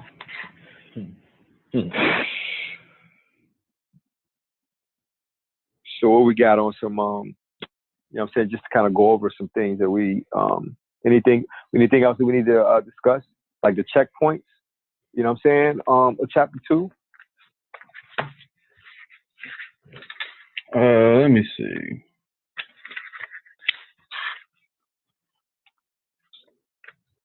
Man, I'm gonna go back over mine. I didn't really. So you didn't get a chance to really read. Yeah, you didn't get a chance to read, right? No, that's why I'm gonna go ahead and do that tomorrow. When I got some downtime, I had kids majority of the week, so. Did you submit the chapter 1 and type it? Did you type chapter 1 up? My mouse is messed up. All right, but you did. But I haven't. No, I didn't take a picture. I don't want to take a picture of it because I write in chicken scratch. I'm not gonna be able to write what I. I mean, I still send it though. Thank you, Hype. I can co-sign that. It's all good. It's all good. So I tell you what, right now, all right. So you know, get chapter 1 typed up as soon as you can. But you know what I'm saying. Now we're moving into chapter 3 because I don't want you to like get. Oh no, I'm not gonna fall back. No, we good. I'm gonna catch up. Believe me, I got you. We're gonna be on the same page. And I don't want that to be a frustration in you as well, because even this call right here should help you. You know what I'm saying? Like with that, you know what I'm saying? Bringing those frustrations into your being or allowing them to take possession or root in your soul. You know what I mean? Right. Like, you know, this is real. Like, you know what I mean? That time when we met at the lounge, right? You know what I'm saying? And everybody was talking about depression. And everybody raised their hand and said they wanted to sign up. I get it. Life happens. But you still on the calls, Tremaine. You still riding with us. You know what I'm saying? Definitely. And in order to get something out of this, it has to be a level of accountability. And I wouldn't be a true friend if I didn't say, yo, yeah, we're on chapter 3 now, and we got to keep it moving. You know what I'm saying? So I need you to get that in for yourself, not for me or anybody on his phone right now. You know what I'm saying? I need you to get that in for you, for your sons. You know what I'm saying? For your home. You understand what I'm saying? Right. Got you. Word up. Got you. Nah, don't get me. Get you. You got me. You know what I'm saying? So, but yeah, what's up, John? You said you got on the checklist, the checkpoints joint, right? Oh yeah, I got it up. Nah, you pretty much covered everything. The checkpoint joint just reiterates that you should do this. You should practice the breathing consistently and get it like a daily routine, and that's all really the checkpoint really covers like that. So let's do this. If you don't mind, Tremaine, read the study point, and then Jonathan, read the checkpoints so we can have those documented on the call. And again, this is creative visualization. Dennings and Phillips. I think we're reading from the third edition. And we're on chapter 2. What's chapter 2 called? What is it? The potent circle. The potent circle. Now, something very interesting about the potent circle is the potent circle is also mentioned in magical circles. Like you might see a wizard or a warlock, they draw a circle around themselves. And so everybody get all spooked out. They're like, oh, that's witchcraft. What is he doing? Man, a sacred circle or the potent circle is you resonating your I amness from your center. So now you have, by creative visualization, you've created borders and boundaries that you don't cross that's going to bring damage into your experience. Or you realize somebody else's border and boundary on some ethical level, morals, virtues, and values that you don't cross that's going to cause them to become an enemy to your world. Realizing where you begin and others, and where you end and others begin and where they end is very important in creative visualization. Creative visualization, or explained as the potent circle, realizes, or what that means is that I don't involve myself with anything that does not serve the world that I'm creating for myself through engaging in creative visualization. The potent circle, I am. It's my aura. it's working through each of the chakras. So each of the chakras emit in your moral aptitude. So you won't get caught off guard because you got a low vibration in your heart. And so now you go and do something because you are vulnerable. You're looking for love in all the wrong places, trying to fill a hole inside your spirit. Mm. You understand what I'm saying? So your potent circle gets threatened because you allowed someone to come in because your energy dropped. You got upset, and now your vaccination, your spiritual vaccination, doesn't hold up against infection anymore. Your spiritual vaccination lives in your moral aptitude and your virtuous aptitude, your value system. You know what I'm saying? Ethics, morals, values, and virtues. That's your potent circle. What I do and what I do not do. What I stand for and what I stand against. You understand what I'm saying? So the potent circle is very important and a very appropriate name for chapter 2. Because what would create a visualization if you didn't have an intention after you go to the nothingness to start again. So mentioning the study point is a very important, documentation on this call. So when you engage on these chapters, creative visualization, Dennings and Phillips, you'll be able to see that there is a method and points that you should pay attention to when you read through the study point. And then there's a checklist that you need to evaluate yourself with after you've read each of these chapters. They do a very good job, taking and walking us through the process of developing creative visualization, taking the training wheels off and being able to, make this as a best practice. So you should have an altar in your home. Your beats per breath and your beats per hold should be precise, comfortable at a good pace for you so that you can get some effective results from this right here. So if you don't mind, mention the study points, Tremaine and Jonathan, if you don't mind, read up the checkpoints. Okay. Study points. Tension is the enemy of creative visualization. 1. As human beings, we must learn to relax deliberately because our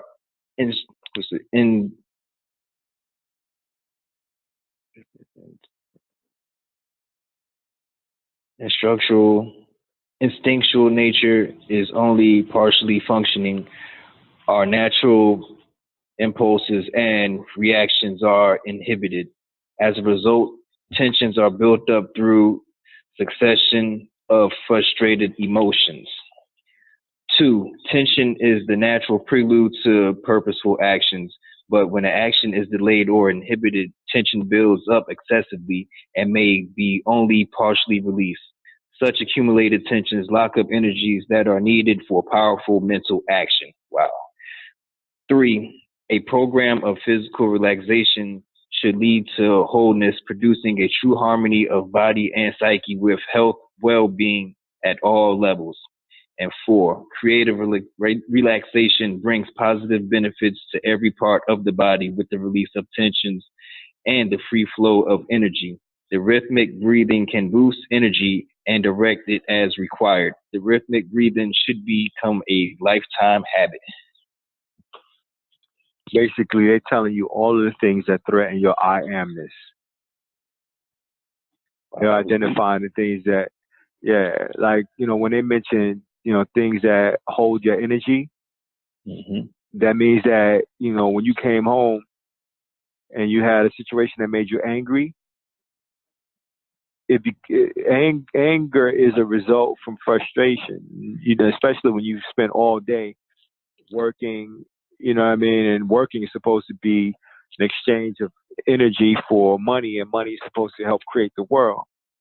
So when you come home and you have anything that threatens that harmony, remember, you got angry when you came home, and home is that place that's supposed to be a sanctuary.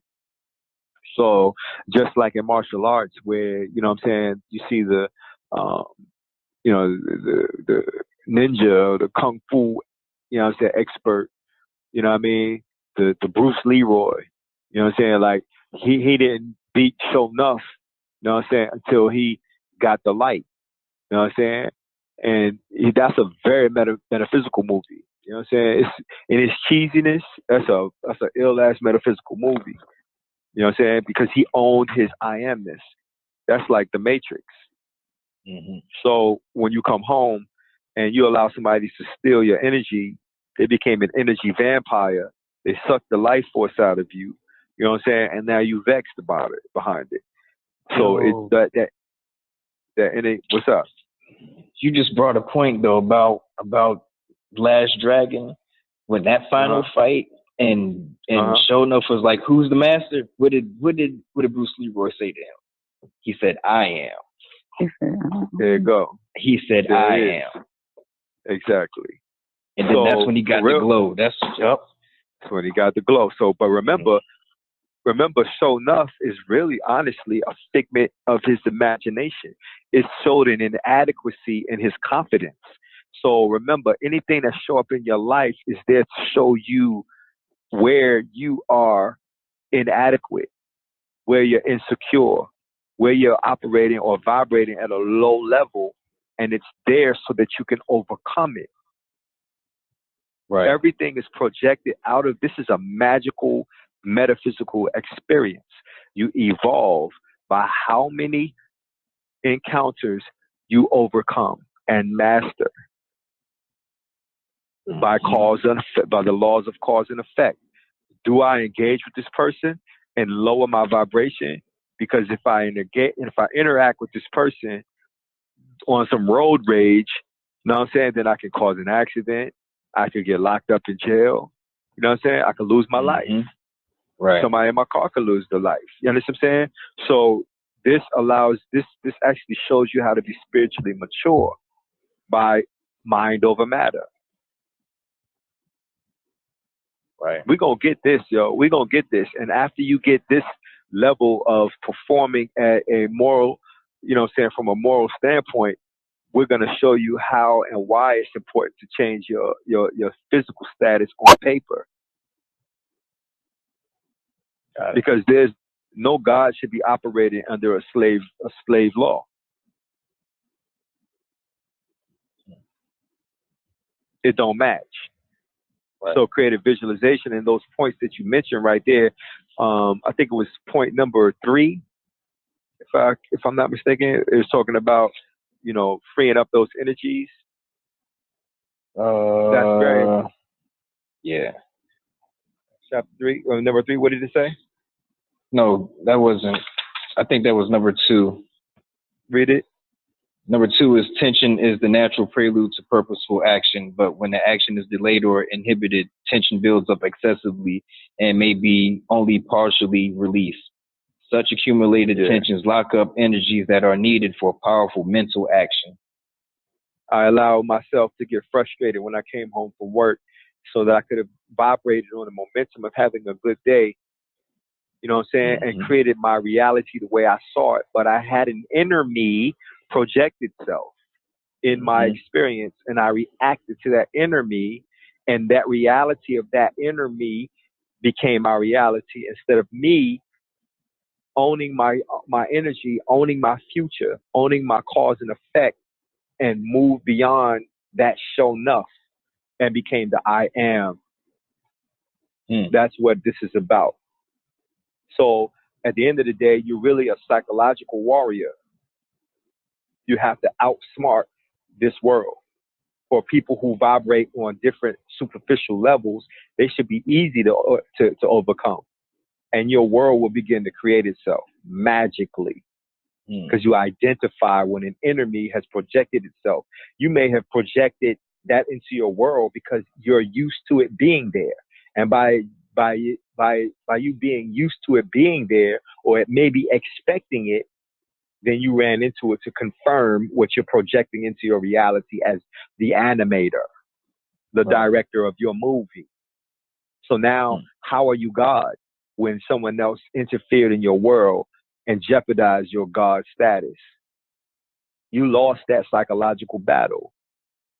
So your reality became their reality. Right. Sometimes it's best to just bite your tongue, huh? Especially if you're leading a family. You don't want to teach your sons to react to situations the way that you used to react to them. Because remember, you have to overcome Set, so Set doesn't get summoned up. You don't upset, or you don't bring Set up from the lower aspect of how you handle things physically. Anger leads to frustration, and frustration leads to violence. So now you summoned Set and became possessed by that lower aspect. That's why I walked outside. Had to reevaluate the situation. Exactly. This is all vibration, family. Right now, we vibrating on a, you know what I'm saying, get your shit together, greater non-denominational frequency. You know what I'm saying? Where we have a standard that challenges the status quo. You know what I'm saying? Like, this is real. We're becoming cosmic comrades. You know what I'm saying? By the time we go through these spiritual calisthenics, yo, stories gonna be pouring through on, nigga, guess what happened to me? Yeah. Yep. You know what I'm saying? So so the checkpoints, Jonathan, can you inject those in this, document those here as well? Leroy, you warmed up yet?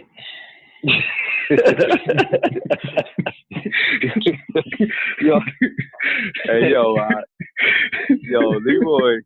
Yo, but remember, Leroy got the girl though. Leroy got Vanity. He did. He got Vanity at the end. Yes, he did. Why? Why did he get Vanity? Why is it important? Because in the Book of Revelations, it says the Crystal City comes down like a bride to a groom. Oh, she came down, didn't she? Yes, she did. She did. She came from the top. She came down. At the end of the movie. Down the stairs. Did she come down the stairs? Towards the end, when they did the joint at the end, yeah, she did come down the stairs. But remember, he had to rescue her too, though. Yeah. Why? Brought her down from the rope. But why is that important? What are they showing you there? They're showing you the same thing in the movie Django. Django, she had to get free from the box, the hot box. See, in the Hebrew culture, they talk about the Shekinah. You know what I'm saying? In Hindu culture, they talk about the Shakti energy, the yin and the yang. In Buddhism, it's always the merging of the masculine and feminine energy in harmony and complement to each other. So remember, whatever you have going on inside, right, projects yourself outside. He wasn't confident when he had to approach women. He was a virgin. He was new to the sexual energy. You know what I'm saying? So there's an aspect there that has to be balanced when you interact with that chakra. Man, that movie is so metaphysical. It's crazy.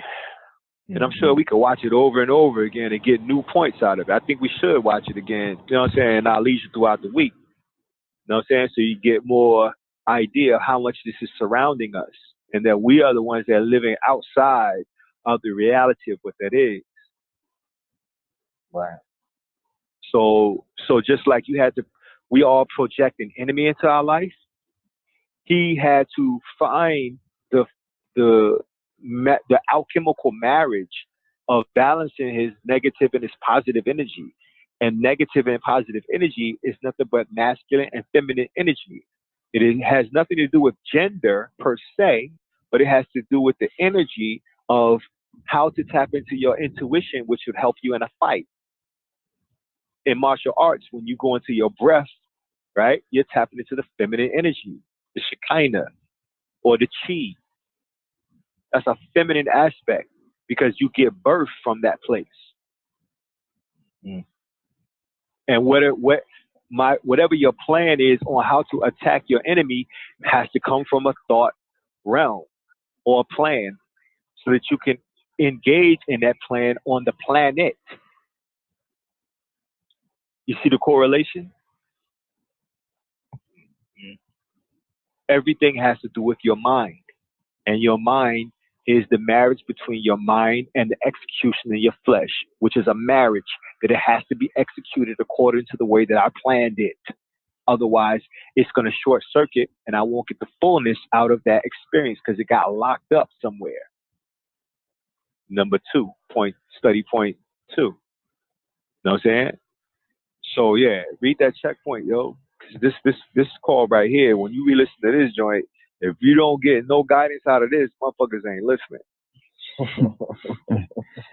Practice the creative plane of relaxation daily until you are proficient at it.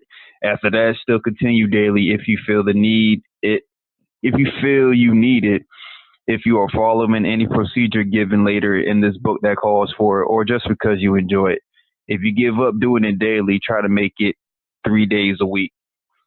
Should you feel it will help you in the needed visualization and well-wishing, find out more about the body's different structures and functions. Continue practicing simple visualization if you need to, but don't let it delay your beginning the other practices in the book. You will find there is much you can do before you are fully proficient in visualization. Besides, incentive will grow with progress, and proficiency will be hastened by incentive. You'll realize what visualization does and why it's Read that part vitally again. important. It'd be what? Hastened? Is that what you said? Yeah, you will be hastened, and proficiency will be hastened by incentive. I think hastened. I think that's the word. Okay. And you'll realize what visualization does and why it's vitally important.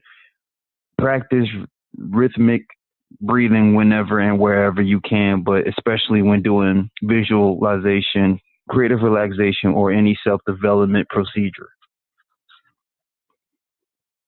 Yo, you got it. There you have it. Everything from the study point to the checkpoint. All of this right here creates a bond between us all. I want you to understand these are spiritual contracts because we're entering into an ideology and a best practice that we have in common with each other. And the more we become proficient in the inception and the initiation of what creative visualization is and what creative visualization is not, the more we vibrate on that frequency and hold each other accountable. So when you see each other out in public, you automatically have a different kindred spirit with each other than the rest of the flock. You already are evolving yourself into the heavens, the stairways to heaven, just off of the acknowledgement that we all sharing in productive interaction with each other's being. We're not even in the same room, but we're in the same realm. This is what mind over matter is, or becoming God. You're elevating your moral standpoint, your ethics, your virtues, and your values is elevating. You're attending to every aspect of your life by going into creative visualization. Mm-hmm. This is effective work here at the Get Your Shit Together, Greater Non-Denominational, Jurassic Park, Power Ranger, you know what I'm saying, Research and Development Center, you know, Couch by the River, Island of Dr. Moreau. Oh, you know God. Oh, yeah, I mean, like Candyland. Candyland. Foodie Tang, Research and Development. Oh, Center. man, I got tears in my eyes for that one, man. Look, man. Get your Pootie Tank belt off and whip these motherfuckers in shape, man. That's what's up. Sadate. Sadate, motherfuckers. Sadate your ass out the bitch. Oh, man. Let the church say amen. Let the choir hit it, nigga. What a choir. This motherfucking choir, nigga. This shit, we got some lazy ass choir members on this show, yo. You know what I'm saying? Niggas up and singing now. Word up, though. Word up. Evaluate the show, yo. You know what I'm saying? What you get out of tonight, Tremaine?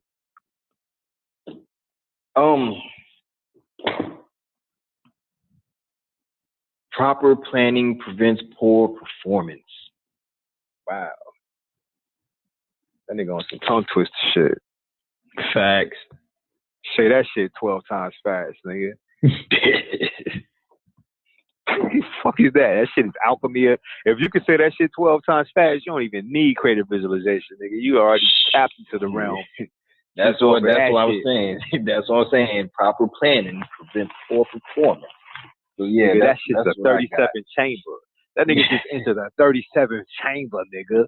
Say that shit 12 times fast, and you become the master. You become the master, nigga. You gonna be so enough if you can say that shit 12 times, nigga. Hell no, that's not happening. That's twisted. That's the 40th chamber right there. That's what I got, man. 'Cause, I mean, word up. What you got, Jonathan? What you got to show tonight, the breathing joints and how to relax. Word up. Especially, I think the breathing joint resonated with me more. So it was like, all right, I got something to really, really, really practice now. The breathing, and me having asthma, I can really practice this joint. Word up. Mm-hmm. Yo, anybody listening to the joint, even if you play it in a repeat from the archives, it'd be nice if you make comments in the, the comment section, on the YouTube channel, you know what I mean, what you get, what results you get from it. You know what I'm saying? Here at Get Your Shit Together, Greater Non-Denominational Research Development Center Fellowship. You know what I'm saying? We want to make sure that what we're putting out is quality work. You know what I mean? So your results are highly welcome. Lanisha, what did you get from the joint tonight? Yeah, the breathing techniques was really interesting. I didn't get through chapter 2, so I'll definitely be looking into that. Also, just the book itself is just good. I mean, I appreciate everything that I've read so far. So I'm just really looking forward to finishing the book, you know what I'm saying, and still practicing what I've read. Now, what's interesting about what she just said, we married. So there's certain things that we already do without knowing the actual technique and approach. You see what I'm saying? Like the results that we get out of creative visualization, we're already getting those results. You know what I'm saying? So we're learning a new system. You understand what I'm saying? So that goes to show you that there are many systems and many approaches out here. And this is just one of them among many. Remember, in my Father's house, there are many mansions. So us learning this system right here, you know what I'm saying, it's been exposed to a way, not the only way, a way. You see what I'm saying? So remember, once it becomes second nature or first nature, right, then it's on autopilot, like the breath. So in our marriage, we met on knowledge. So like the things that we manifest into our reality, we already getting the results for people who are seeking the results through creative visualization. You see what I'm saying? Which proves that that's not the only way, but a way nonetheless. They understand that. So just because they have this thorough book out doesn't mean that this is the end all be all. Nah, this is a way that we respect and can say, hey, look, they do what we do. They just do it this way. Let's use this as a template to show people what we do. And a lot of people are going to need to see it written by somebody else other than you before they trust and gain confidence in you. Give them advice and redirect them towards the book. You know what I'm saying? And then let them go for self-help. You know what I'm saying? A do-it-yourself kit to transform your reality. You know what I'm saying? From the hell that you live in, sick and tired of being sick and tired, and create the fucking heaven that you want to live in. You know what I'm saying? And stop apologizing for the way that you got to fix your life. There's no one right way. And as long as you keep trying to, you know what I'm saying, or go out looking for validation from somebody else and what their idea of what you should be doing with your life, but their life is shit. You know what I'm saying? I'm not trying to vent on the end of the call, but stop taking advice from people whose life is messed up. You know what I'm saying? When they have no system in place. This is a system. Get the system in you and then create new systems. Right. You know what I'm saying? Yeah, that's what's up, yo. X-Men, some X-Men shit, nigga. I want to add too, as far as the breathing. Breathing actually does help with controlling your breath. Helps with anxiety, depression. Yeah, it helps because a lot of times this is where if somebody like hyperventilate stuff like that, they don't have control of their breath. You get that feeling of your heart start racing and then your breath gets out of control. So being able to tap into your own breathing techniques can really help you control your emotional state. You know what I'm saying? And something else important is those breaths based on your beats per breath, like your heartbeat. It'll help you pay attention to your subtle body. Some people don't even know how to feel their own heartbeat. You know what I'm saying? Just sitting. Some people gotta put their hands on their heart to feel their heartbeat, or put their hand on their wrist to feel their pulse. You're supposed to be able to feel your heart pump because you are the heart. But it gets lost in physical reality, and we don't tap into that self. So learning to feel that self is the same thing as going to heaven. Your breathing actually controls your heart rate. Exactly. And once you slow your breathing down, your heart rate begins to decrease even much. I mean, to the point where if you're meditating and you start breathing, hold on real quick. Like if you're meditating and your breathing begins to slow down so much so that it becomes so shallow. Like I've done this before. Like you don't feel nothing. Like you don't even know. You don't realize you're breathing. You don't realize breathing as slow, and it just becomes like a shallow breath. So practice, breathing, your breathing techniques. Right. It puts you in a different state of mind. Yeah. What I was gonna mention.